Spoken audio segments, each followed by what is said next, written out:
Mari kita bersatu dalam doa. Bapa di surga, kami datang padamu Tuhan. Kami persiapkan hati kami untuk menerima firman Tuhan. Biarlah pada saat ini Tuhan Roh Kudus-Mu mengajar setiap kami, menyatakan kehendak-Mu, menyatakan kebenaran-kebenaran-Mu bagi kami, supaya Tuhan kami boleh memperoleh pegangan hidup dalam kehidupan kami di dunia ini. Terpujilah Tuhan dan mulialah nama-Mu. Demi nama Yesus Kristus, kami berdoa dan mengucap syukur. Amin.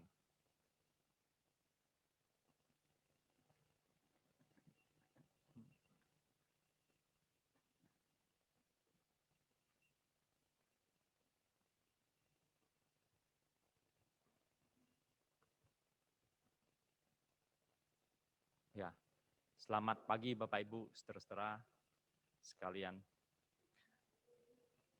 Hari ini kita akan bahas tema yaitu berkaitan dengan kekristenan dan Sarah. Ya. Nah, untuk membahas tema ini, kita akan berlandaskan pada satu bagian firman Tuhan yang tadi kita sudah bacakan bersama. Kolose 2, 6-10.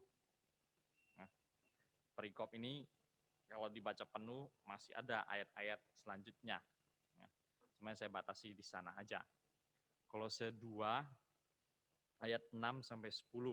Saya akan bacakan sekali lagi untuk kita semua. Kolose pasal 2 ayat 6-10. Kamu telah menerima Kristus Yesus Tuhan kita. Karena itu hendaklah hidupmu tetap di dalam Dia. Hendaklah kamu berakar di dalam Dia dan dibangun di atas Dia. Hendaklah kamu bertambah teguh dalam iman yang telah diajarkan kepadamu, dan hendaklah hatimu melimpah dengan syukur.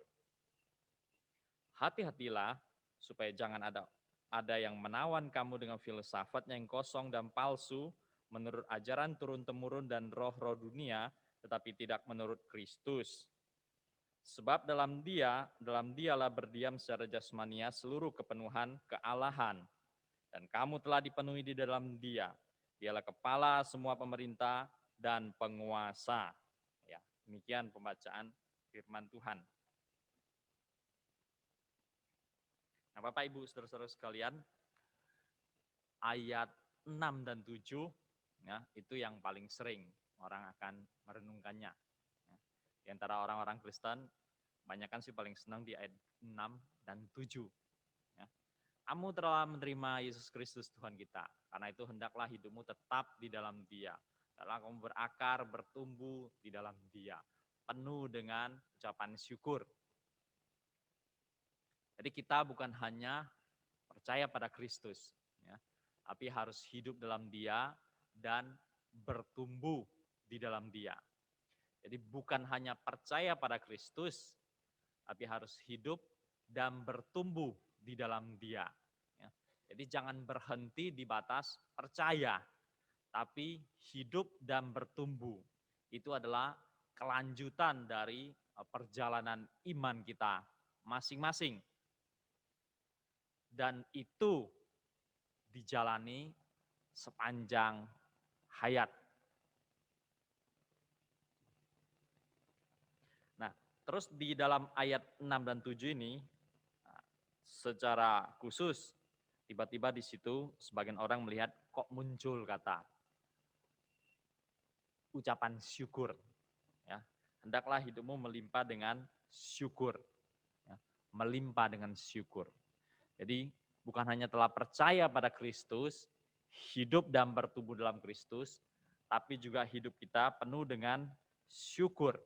Ya, penuh dengan syukur itu di dalamnya mengandung bahwa cukup, ada rasa cukup, ada rasa puas, bahkan lebih. Sehingga oleh karena itu membangkitkan hati kita untuk syukur, ya, atau mengucap syukur. Jadi sehingga hidup-hidup orang Kristen itu melimpah dengan ucapan syukur.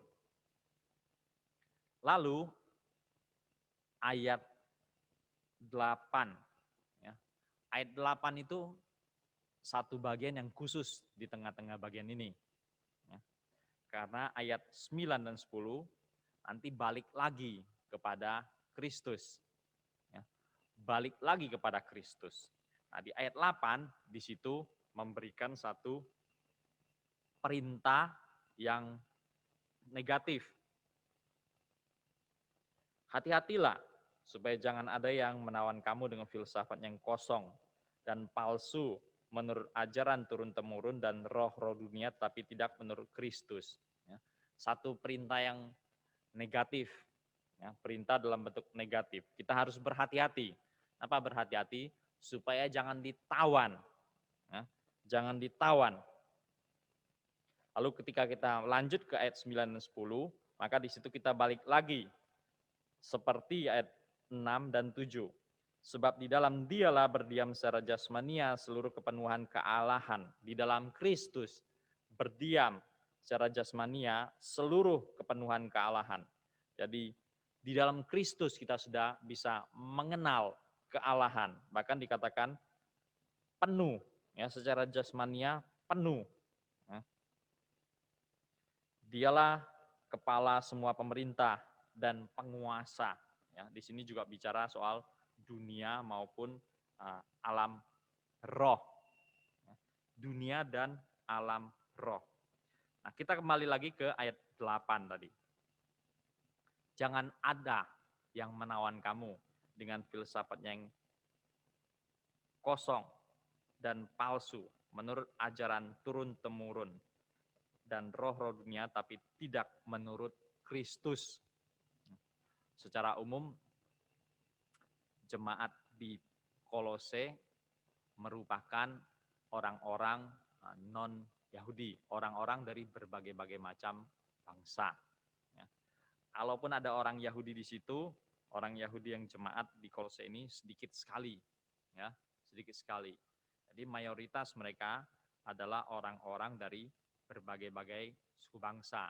Dalam hal ini pada zaman itu, secara umum kita memahaminya sebagai diwakili oleh pemikiran Yunani, ya, dan suku-suku bangsa mereka yang lainnya sendiri-sendiri.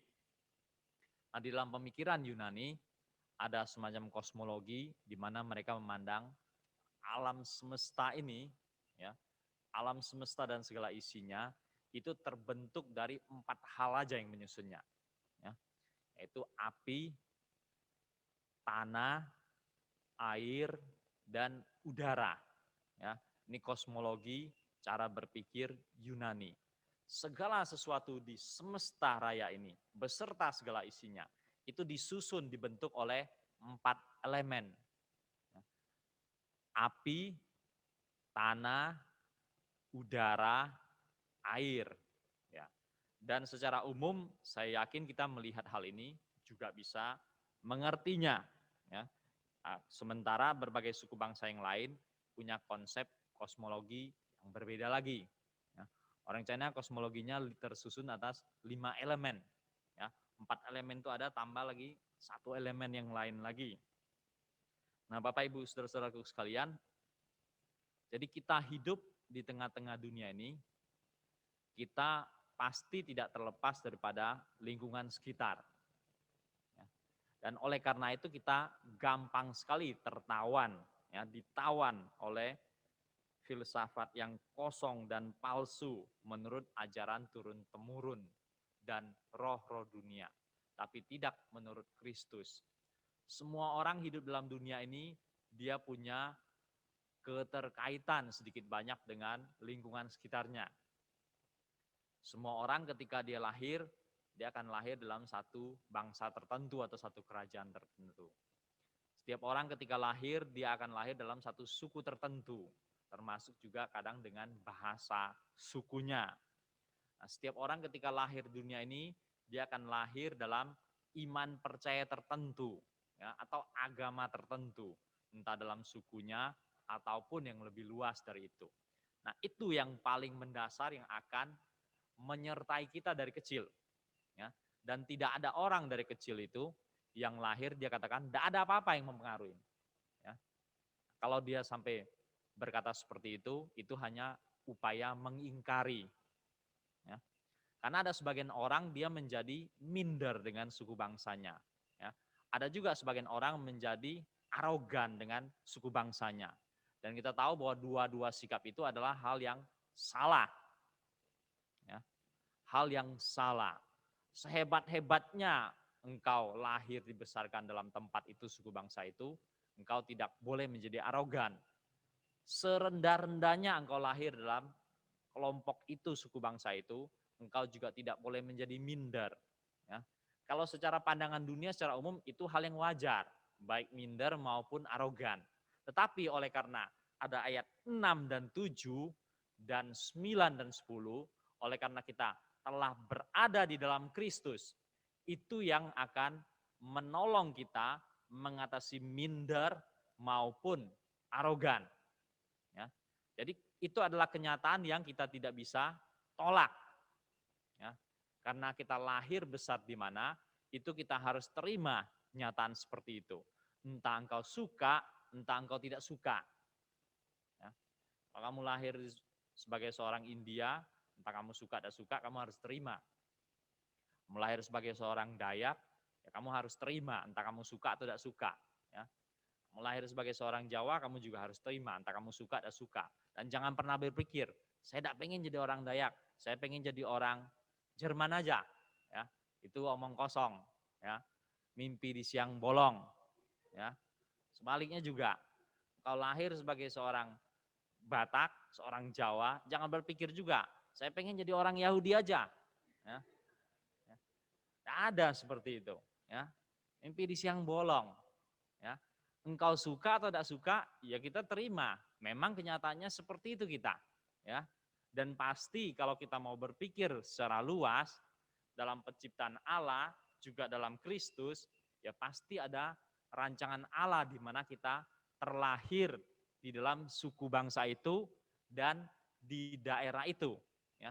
Suka atau tidak suka, kita harus terima. Masing-masing punya kelebihannya, masing-masing punya kekuatannya, masing-masing punya kelemahannya, dan kita harus sadar dan kita harus terima dulu. Ya. Baru setelah itu kita bersikap, yaitu karena kita telah hidup percaya pada Kristus, hidup dalam Kristus, dan bertumbuh di dalam Kristus, sehingga kita bukan hanya hidup dalam suku bangsa kelompok itu, tapi melampaui itu semua. Ya. Keberadaan kita di situ kita tetap harus akui, tapi kita tidak hanya seperti itu. Ya. Karena kita telah mengenal Kristus. Jadi ketika kita bicara sara, ya, suku, agama, ras, antar golongan, macam-macam lagi yang sederajat dengan itu. Ya. Kelompok-kelompok tertentu, golongan-golongan tertentu, bahkan bisa juga diaplikasikan di sini partai-partai tertentu. Ya.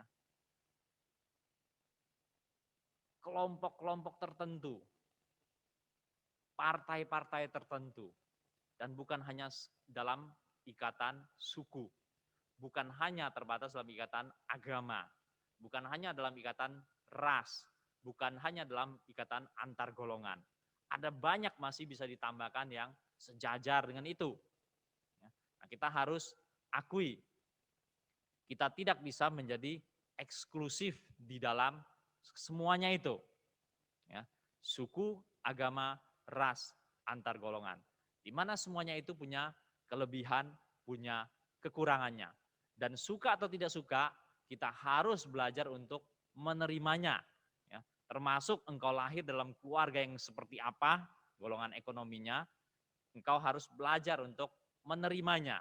Tidak bisa menjadi arogan dalam kondisi seperti itu, ataupun sebaliknya menjadi minder dalam kondisi seperti itu. Ya, celaka ketika engkau jatuh ke dalam dua kutub itu. Ya, itu akan mempengaruhi atau menghambat pertumbuhan hidupmu sebagai seorang manusia yang utuh. Ya, hal yang cukup menakutkan. Satu hari ketika engkau makin besar, baik laki, baik perempuan, ya, bisa aja engkau sebagai seorang laki mungkin engkau tidak suka dengan perempuan tertentu, tapi jangan menjadi benci. Ya. Sebaliknya juga engkau seorang perempuan terhadap laki-laki tertentu engkau tidak suka, jangan sampai menjadi benci. Ya. Karena kalau engkau benci, satu hari jangan-jangan engkau jadi dengan dia. Ya. Gawat kamu. Ya. Makan kebencianmu itu sendiri. Ya. Jadi engkau jengkel pun jangan menjadi benci dengan dia. Kau jengkel pun jangan menjadi benci dia. Ya. Nah engkau benci satu hari jangan-jangan nanti engkau bernyanyi. Ya, engkau harus satu hari dipaksa untuk bernyanyi. Ya. Suatu hari nanti pastikan bercahaya, pintu akan terbuka. Kita langkah bersama, di situ kita lihat. Bersinarlah hakikat, debu jadi permata. Indah, hina jadi mulia, bukan hayalan. Ya. Jangan sampai saudara benci. Karena satu hari jangan-jangan kau harus menyanyikan lagu itu. Ya, ya tidak senang gitu loh. Kan kita bisa jengkel-jengkelan. Ya tidak apa jengkel-jengkelan. Ya, itu perasaan kita. Tapi jangan engkau menjadi benci. Entah dia karena laki atau karena perempuan atau karena suku tertentu, karena ras tertentu. Jangan pernah menjadi benci. Ya, akan membahayakan sendiri hidupmu. Ya, dan kalau satu hari engkau menyanyikan lagu itu, semua orang akan ketawa. Ya. Yang dulu mengenal engkau, mereka akan ketawa. Ya. Makan kebencianmu sendiri. Suku, agama, ras, antar golongan. Ya. Jangan juga engkau menjadi benci terhadap agama tertentu atau kepercayaan tertentu. Serendah-rendahnya engkau bisa memandang dia, jangan pernah engkau menjadi benci terhadap kepercayaan tertentu atau agama tertentu. Karena ketika engkau membenci pada dia, engkau tidak akan pernah bisa memberitakan Injil pada dia. Ketika engkau benci pada dia dan engkau memaksakan diri memberitakan Injil pada dia, itu hanyalah kebohongan. Menjadikan orang sebagai objek PI-mu saja, untuk menambah angka-angka tertentu dan seterusnya. Ya, itu bukan hakikat PI lagi. Ya. Setidak-tidak sukanya engkau pada suku tertentu, agama tertentu, jangan pernah menjadi benci pada dia atau pada mereka. Selama kita masih hidup di dalam dunia ini, kita masih akan berhadapan dengan berbagai-bagai macam orang. Kalau engkau tidak lagi suka hidup dalam dunia ini, engkau mau lari dari itu semua, masuklah ke dalam hutan, masuklah ke dalam gua. Tinggallah di situ, makanlah sendiri, dikerumuni oleh hewan-hewan menjadi teman-temanmu. Kalau engkau lebih senang hidup seperti itu. Ya. Tapi ketika kita masih hidup dalam dunia ini, mau tidak mau kita masih akan berhadapan dengan berbagai-bagai macam orang. Agamanya beda, suku bangsanya beda, golongannya beda, tingkat ekonomi beda, dan masih banyak yang lain-lainnya. Dan kadang-kadang dibagi lagi menjadi kelompok-kelompok, angkatan-angkatan. Ya. Nah, ini kadang-kadang menimbulkan salah kaprah lagi. Ya. Angkatan-angkatan menimbulkan salah kaprah. Ya. Tingkat 4, tingkat 3, tingkat 2, tingkat 1. Kadang-kadang menimbulkan salah kaprah. Saya beberapa kali dulu pernah mendengar, ya, Pak Yogo panggil Jerry, Kak Jerry. Pak Yogo panggil Ratna, Kak Ratna. Ya. Pak Yogo panggil Revolin, Kak Revolin. Udah habis pikir saya. Ya. Itu senioritas yang salah kaprah sama sekali. Ya. Ngawur itu semua. Ya. Ngawur itu semua. Kita ambil contoh misalnya ya. Katakanlah misalnya. Siapa? Katakan misalnya Delty dengan Indra, ya. Katakan Delty dengan Indra ini kakak adik, ya. Indra lebih besar, Delty lebih kecil, kakak adik mereka, ya, saudara sekandung. Terus Delty masuk STT Iman, ya. Misalnya Delty masuk tahun 2020, ya, masuk dia angkatan 2020. Kemudian 2-3 tahun lagi Indra masuk, ya. 2023 angkatannya. Terus begitu Indra masuk, masakan Indra di dalam kampus dia bilang, Kak Delty. Ya. Kalau seperti itu, betapa memilukannya hati ayah ibu mereka mendengar panggilan itu. Dibolak-balik, dikacau balaukan oleh karena terkungkung oleh satu spirit, yaitu spirit senioritas yang sangat salah kaprah. Ya. Jangan hanya berpikir soal urutan-urutan angkatan itu, tapi tentu saudara tidak boleh mengingkari ada kenyataan lain juga di dunia itu, yaitu tentang umur, ya, tentang orang nikah, tentang orang belum menikah. Bukankah itu juga semua mempengaruhi panggilan kita? Ya. Kalau mau mengikuti senioritas yang benar, itu lebih cenderung kita bisa belajar dari militer. Ya. Mereka punya panggilan, tapi panggilan yang memang tepat dan wajar berdasarkan senioritasnya. Jangan kita memahami senioritas secara salah. Ini pun, ketika saudara menerapkan ini pun adalah soal sara. Ya. Soal sara. Salah kaprah. Ya. Tidak ada. Saya yakin Tuhan Yesus hidup zaman sekarang, tidak ada dia akan mengajarkan kita begitu. Ya. Indra sebagai kakak, karena dia adik kelas, Kristus ajarkan kamu panggil Delti sebagai Kak Delti. Ya. Tidak akan begitu, Tuhan Yesus tidak akan pernah berpikir begitu. Dia tetap akan menghargai keberadaan kita sebagai manusia di dunia ini. Ya, dengan segala kelebihan dan segala kekurangan kita. Jadi jangan punya pemahaman senioritas yang salah kaprah. Ya. Itu pun bagian dari unsur sara. Ya. Cukup menakutkan. Jadi kalau kita salah memahami konsep keberadaan kita di dunia ini dan ikatan kita terhadap dunia ini dan hubungan kita terhadap Kristus, maka banyak order-order, ya, aturan-aturan dalam dunia ini kita bisa terputar-putar balik. Ya. Ada orang tertentu, suku bangsa tertentu, ya, dia kan tidak bisa bahasa daerahnya, dia jadi minder. Ya. Terus ketika orang tanya, dia tidak mau mengakuin. Ya. Dia tidak mau mengakuin. Tadi orang Chinese, tadi orang Jawa, orang Sunda, orang Batak atau apapun. Ya, hanya karena dia tidak bisa bahasa daerahnya. Dia tidak mau mengakuin. Saudara-saudara sekalian, celaka seperti ini. Ya, celaka seperti ini. Masalah engkau bisa atau tidak bisa berbahasa daerah itu satu hal. Ya. Kalau engkau pengen bisa belajarlah. Tapi kalau sudah tidak kepengen bisa, tidak apa-apa. Tapi tidak bisa engkau mengingkari kesuku bangsaanmu. Ya. Itu sudah terlahir dalam dunia ini. Dan Tuhan tidak pernah memberikan kesempatan pada kita untuk memilih. Ya. Tuhan tidak pernah memberikan kita kesempatan untuk memilih kamu lahir dalam negara apa, suku bangsa apa. Yang Tuhan berikan pada kemampuan pada kita adalah kamu belajar. Kamu bisa belajar menguasai bahasa itu. Atau kamu tidak pengen belajar, kamu pengen belajar bahasa lain, silakan. Tapi tidak bisa kita mengingkari kesuku bangsaan itu. Ini pemahaman sara yang salah kaprah. Bapak Ibu saudara-saudaraku sekalian, di dunia ini kita terikat dengan kelompok tertentu. Suku, agama, ras, antar golongan. Tapi di luar itu, jangan lupa kita telah menerima Kristus. Hidup dalam Kristus. Dan hendaknya kita bertumbuh di dalam Kristus. Dengan perspektif inilah kita melihat, memandang segala hal di dalam dunia ini.